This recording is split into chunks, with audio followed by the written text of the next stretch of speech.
So what's up? Magandang umaga sa inyong lahat mga kamanok. Again, good morning po sa inyo at muli tayong gagawa ng panibagong video tungkol sa pagsagot sa mga katanungan na inyong inilalagay palagi dyan sa baba, dyan sa comment section. So mga kamanok, araw-araw ko po yung tinitingnan, araw-araw ko po yung nire-revisa, at araw-araw ko po yung binibigyan ng kasagutan. So mga kamanok, lagi ko lang hinihiling sa inyo, maglagay lang po kayo ng inyong mga tanong about sa pagmamanok at ako po mismo ang bahalang sumagot sa bawat katanungan na inyong itinatanong sa akin. Kung hindi ko man alam, gagawa ko pa rin ang paraan. May mga kaibigan tayo sa farm, may mga veterinary tayong kaibigan din, maaari kong itanong at para maibigay ko po sa inyo ng maayos yung mga kaalaman na kinakailangan nyo pong malaman. Okay? So if ever na nagugustuhan niyo po itong aking mga ginagawang video, huwag niyo sanang kalimutan na mag-subscribe, mag-like at mag-comment na rin sa ibaba ng video na to para sa mas marami pang uploads na video tungkol sa pagmamanok. Okay? Kung nagawa niyo na po yan, maraming salamat at simulan na po natin ang sagutan sa bawat inyong katanungan.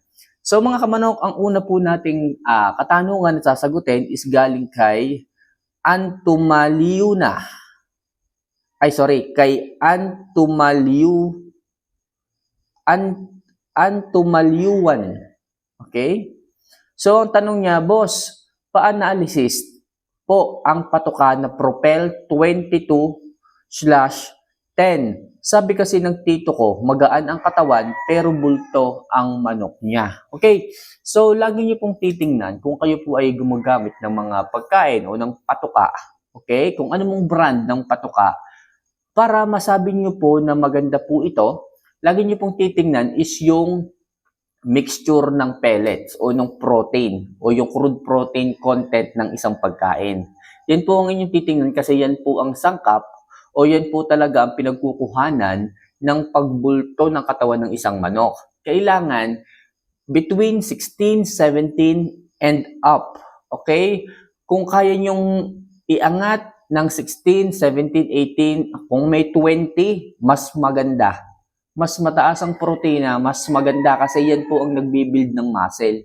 Kung sasabihin ng tito mo na bulto pero magaan, ibig sabihin, maganda ang protein content nung manok o nung patoka. Okay? Basta hindi ko naman sa ipinipinpoint kung alin yung patoka na magaganda. Basta tingnan niyo yung likod ng sako, ng packaging, kung gaano kataas ang crude protein. Okay, content ng isang patoka at doon mo malalaman kung ito ay maganda. Hindi po pwede na mababa kasi hindi bubulto yan.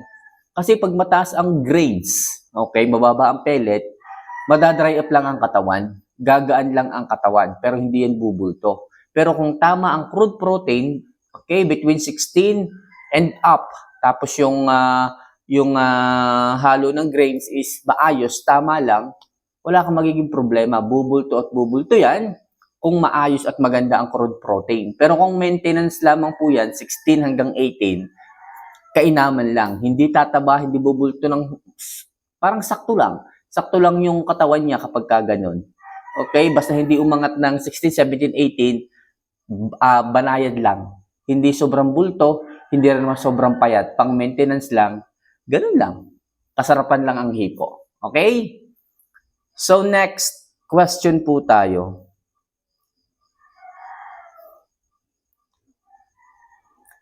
Ito naman galing kay De La Cruz Troy. Brother, follower mo na ako, nasa Saudi pa ako. Now, nasa Negros Oriental, naka-backyard backyard lang ako nagsisimula. May bulik ako na nagtagumpay na ng isang beses, tapos mamamasyal ulit kami. Kaso, nangayaw siya nung kami ay mamamasyal. Ano ang dapat kong gawin? God bless po and more power. Okay, so kapag may mga manok po kayong ganito, sa tuwing kayo ay mamamasyal, bigla na lang parang gusto niya nang umuwi. Okay, hindi natin alam kung bakit. It is possible, maraming factor to eh. Maraming factor. Possible, baka po siya ay nanibago doon sa lugar. Baka kung halimbawa yung pasyalan na pupuntahan ninyo ay iba, tapos hindi mo siya madalas na i-rotate doon sa inyong bakuran, tapos bigla siyang nakarinig ng maraming kaklase, Okay, nakita niya na ang dami niya kaklase nung araw na yon. Sa kawan ay parang naingayan siya. Ang dami naman dito, ang dami ko namang classmate dito, maninibago. Tapos hindi mo pa madalas iniro-rotate. Ibig ko sabihin, hindi mo madalas na iniiba-iba yung kanyang lugar. Halimbawa, dililipat-lipat mo. Dapat ito nasa tabi lang ng Sampaloc, then dapat next week nandoon sa harap ng Manukan, then next week dapat nandoon sa tabi ng Grahe, dapat niro-rotate din po ninyo. Para kung halimbawa mang saan siya mapadpad, mapunta, napasyalan, hindi siya manibago. Isang factor yon, yung kanyang mental health. Baka mamaya, nasanay lang siya sa isang space, tapos bigla nyo siyang dinila sa pasyalan, talagang marami siyang maririnig, marami siyang makikita, maninibago. Isang factor yon. Yung pangalawa naman, baka on that moment, masyado na siyang nagutom. Kapag kasi ang isang manok ay nagugutom, ganoon din ang possible na maaaring mangyari. Mangungulot po yung kanyang balahibo, tapos yung moisture lalabas, makikita nyo po yung ipot niya, medyo marami na pong tubig, so magugutom na po yung manok. Pag nagutom po yung manok, yung kanyang yung kanyang energy bababa din po, possible maaari din pong maging late maturing yung manok kapag kaganyan. Kaya yayayain ka na niyang umuwi. Kapag kaganyan. Yun yung mga possible reason na dapat siguro natingnan mo on that time. Okay? So next question po tayo. Ito naman galing kay Alvin Positar. Alvin, ito yung katanungan mo. Kamamay, okay lang na unahin kong ipakain ang Jackie Oats? Kasi kung ihahalo ko sa patuka, kung minsan hindi inuubos. Pero kung uunahin kong ibigay, inuubos naman nila.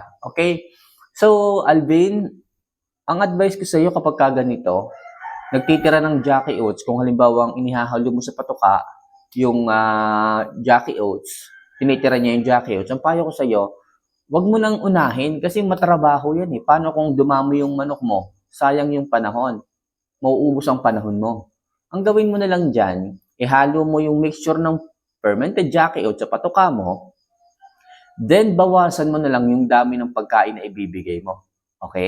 Bawasan mo, kung nagbibigay ka ng 35 grams, kasama na yung halo ng fermented Jackie Oats, gawin mo lang 25 grams. Sa ganyang paraan, masyadong mababa yung dami ng pagkain, no choice yung manok kundi ubusin talaga niya lahat. Kasi hindi pa siya satisfied sa busog. At gagawin mo yung kamanok hanggat hindi siya nakaka-recover doon sa dami ng pagkain na kinakain niya. So, every day, adjust ka lang ng adjust ng pagkain, ng dami ng pagkain. Halimbawa, ginawa mo lang 25 grams ngayon, sigurado ako uubusin yan kasi kokonti yung pagkain eh. Yung appetite meron pa, yung appetite nandun pa. Yung hungerness nandoon pa. So, ibig sabihin, sasaidin talaga niya sasaidin. Ngayon, ang gagawin mo, possible 3 days mong bigyan ng 25 grams, yung manok unsatisfied sa busog. Hindi pa niya nakukuha yung busog talaga na kailangan niya. Ngayon, araw-araw siyang medyo bitin ang kain. Ngayon, everyday mo rin naman, after 3 days na nagbibigay ka ng 25 grams, sa pa 4 days, iangat mo, gawin mong 30 grams, sa pa 5 days, gawin mong 35 grams, hanggang makita mo yung appetite, nandun na. So, hindi mo na iisipin po problemahin na magbibigay ka pa, unahin mo ang Jackie Oats, hindi na. Kailangan talaga yung manok, siya yung sumunod sa mga gusto mo. Kailangan pagbigay mo ng mixture ng fermented Jackie Oats ng pakain na binibigay mo, kailangan wala pang 3 minutes dapat eh. Yung sa akin kasi wala pang 3 minutes, ubos ka agad yung pagkain nila. Ganun ang gawin mo. Bawasan mo lang muna ang dami ng pagkain nila. Okay? So next question po tayo. Ito naman galing kay Ronilo. So sir, matagal na po akong sumusubaybay sa channel po ninyo. Tanong ko lang po, okay lang ba na dinurog ko ang Jackie Oats bago ibabad? Salamat po sa sagot at abala. Actually mga kamanok, hindi po kayo magiging abala pagdating sa akin. Itanong nyo lang ng itanong kung ano man gusto mong itanong kasi dito tayo masaya eh. Ito yung hilig natin. Anyway, yung tanong mo, dinurog mo muna yung Jackie Oats bago mo inihalo. So, tatanungin kita, ano ang proseso mo, paano mo dinurog? Kung pinukpok mo ito mano-mano, matagal yan. At ano ang purpose mo? Bakit mo kailangan durugin bago mo ibabad? So actually, hindi naman po ito dinudurog eh. Pwede po itong ibabad nyo na po ng ganyan. Hindi naman po ay kakainin ng manok kahit hindi nyo po durugin. okay lang naman na durugin, kaso matrabaho to eh. Okay, which is nagkakaigi naman na hindi mo na kailangan durugin at diretso babad na po. Yan po ay lumalambot, humihilab, na kayang-kayang kainin naman ng manok. Gustong-gusto ng manok. So, no need ng durugin. Pero kung gusto mo durugin mo, wala namang problema. Ang mahalaga, ibabad mo siya ng 1 linggo bago mo siya ipakain. Okay? So, next question po tayo. Ito naman, galing kay Jovin Bikwa. Jovin, ito yung katanungan mo. Idol, tanong ko lang po, kapag 8 yung manok, ilang takal bang Jackie Oats ang ihahalo sa Enerton? Kung 8 ang 8 ang manok mo, so ibig sabihin, 7 takal at kalahati or 3/4 ng pakain, then 1/4 lang ng Jackie Oats. Ganun lang kadami. Okay? So, 7 takal at kalahati, tapos kalahati lang ng Jackie Oats. Okay? Or 3/4 or 1/4 lang ng Jackie Oats. Ganun lang. Basta, ang ating ratio dito is 10% lang po ang ating ibibigay. Kung halimbawang 10 manok meron ka, 9 na takal ng ready mix at 1 takal ng fermented Jackie Oats. Kung 8 naman, okay? So, edi 7 at 3/4 ng patuka, then 1/4 lang ng Jackie Oats. Basta hindi lang lalayo sa ganun. Okay? Pwede namang umangat ng konti. Pwedeng gawin mong 11%, 12%. Basta, wag lalayo lang ng konti doon. Okay? So, kung meron kang timbangan, mas maganda. Okay? Timbangin mo, 10% lang po ang kailangan natin. Alright? So, next question po tayo. Okay, last question muna po tayo. Ito galing kay Jose Edward Alquizola. Ayan, so idol, paano po ba natin paamuhin ang mailap na manok? Okay, so problema po talaga ito kapag masyadong mailap yung ating mga manok. So ang gagawin niyo po dyan, bigyan niyo po siya ng medyo maraming oras. Okay, laanan niyo po ng oras, maganda sa umaga at sa hapon. So ang gawin mo dyan, lagi mo siyang hawakan, then haplusin mo palagi. Okay? So, tender love and care ang gagawin mo dyan. Haplos, hawak. Mas maganda kung medyo mainit sa umaga, basain mo ng tubig yung mukha, yung paa, at saka yung kanyang balahibo, yung likod, yung balikat, konti lang naman. Then, kung siya ay nakalagay sa cord, so, gawin mo yun sa umaga, then, okay, ibaba mo na. Pag nahaplos mo, siguro mga 5 minutes, okay na yon.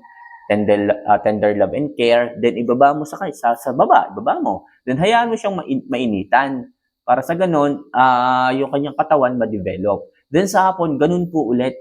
Hawakan mo siya, dahan-dahan lang yung hawak para hindi siya, okay, para hindi siya tumakbo. Dahan-dahan lang. Then haplos ulit, basa ulit ang mukha, ang kanyang katawan, paa.